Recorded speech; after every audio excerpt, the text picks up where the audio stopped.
Mim querer carne. Mas grande perigo.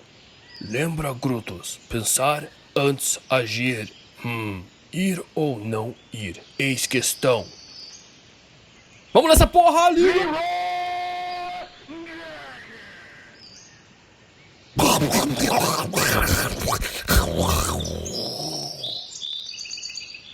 Que bom Grutos não arriscar ir. Grutos inteligente.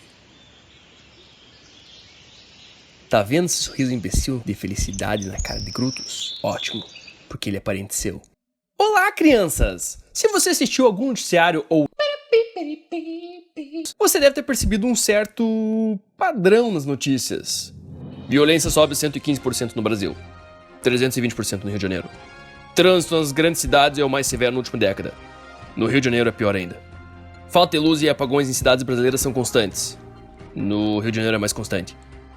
Alienígenas invadem terra, escravizam a humanidade. Rio de Janeiro é a única cidade poupada. Invasores têm medo de violência e OVNIs não acham lugar para estacionar ou abastecer. Sim, o padrão é esse mesmo. E a conclusão é evidente. O mundo tá fudido.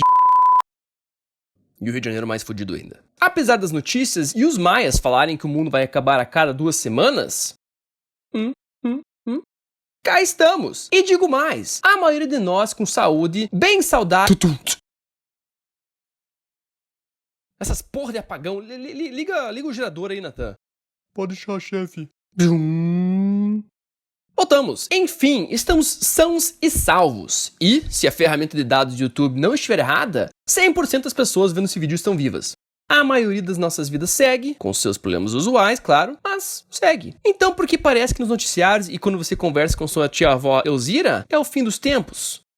Senta lá que o professor Ricardo explica. Professor Ricardo explica. Tá foda essa vinheta. Bem, a ciência tem uma explicação bem interessante para isso. Lembra do Grutos lá do começo do vídeo? Pelo jeito ele é meio que parente bem velho de todos nós. Os homens da caverna, formalmente chamados de homens da era paleolítica, viviam num mundo de constante ameaça. Na verdade, tudo que existia na vida deles era meio que uma ameaça. Todo tipo de doença, fungo, bactéria, micose, coceira, herpes, espinha no saco. Sem quase nenhum tipo de remédio, com ferramentas precárias, a maior parte do tempo sem fogo ou fonte de calor, e um sinal 3G parecido com o que se pega no interior do Goiás. Sem esquecer da constante ameaça do pior tipo de animal que existia. Outros homens. Seriam muitos anos ainda antes que o homem conseguisse finalmente dominar seu ambiente e os animais. Quanto à teoria científica, o que ela diz é que em um mundo com tantos perigos, quem se deu bem foi o audacioso, o destemido, o corajoso. Não, peraí. Esses aí estão tudo morto. O que a ciência realmente nos diz é que num mundo com tantas ameaças, o cauteloso, o sorrateiro e o fazedor de Frag Night, jogador de LoL, eram reis. Com a constante gama de perigos que existiam, era mais vantajoso, sob uma perspectiva de sobrevivência, simplesmente não se arriscar. Pra que correr perigo caçando um mamute se outro animal pode matar ele e você meio que pega os restos ali? Ou talvez seja bom não pisar naquele líquido quente que saiu daquela montanha. E pelo jeito, todos os que sobreviveram a essa fase temperamental da Terra tinham essa característica mais ou menos em comum. Consequentemente, aquele cagão da pré-história é meio que você, algumas gerações atrás. E sendo neto do nosso avô, nós todos mantivemos algumas características em comum com ele, especialmente o que diz respeito à cautela. O mundo mudou um tanto nesses últimos 2 milhões de anos, e a menos que você mora no Acre, a chance de você ser morto por um tigre pré-histórico é muito baixa. Mas nossa genética e nosso cérebro não mudaram tanto assim nesse meio tempo, e é por isso que o ser humano tem uma maior sensibilidade a percepções negativas, chamado de viés da negatividade. O viés da negatividade propõe que uma pessoa dá mais valor a um evento negativo do que um evento positivo, mesmo quando os dois eventos têm o mesmo grau de importância. Se você acha um ingresso de R$10 para um filme, mas derruba seu sorvete de R$10, o que pesa mais? Você lembra melhor do dia que você ganhou um beijo do seu crush?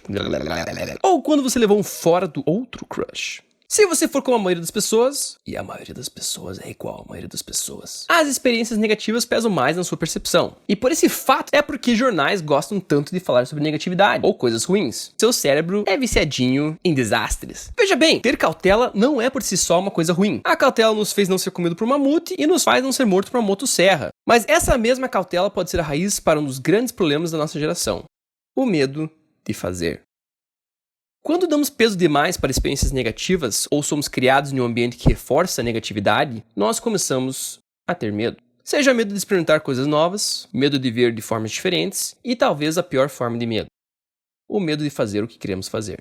E quando esse medo de agir supera a nossa coragem de fazer, nossos desejos, nossas vontades e nossos sonhos estagnam. E nossa vida vira uma vida guiada por circunstâncias e por outras pessoas, se movendo apenas pela força da inércia.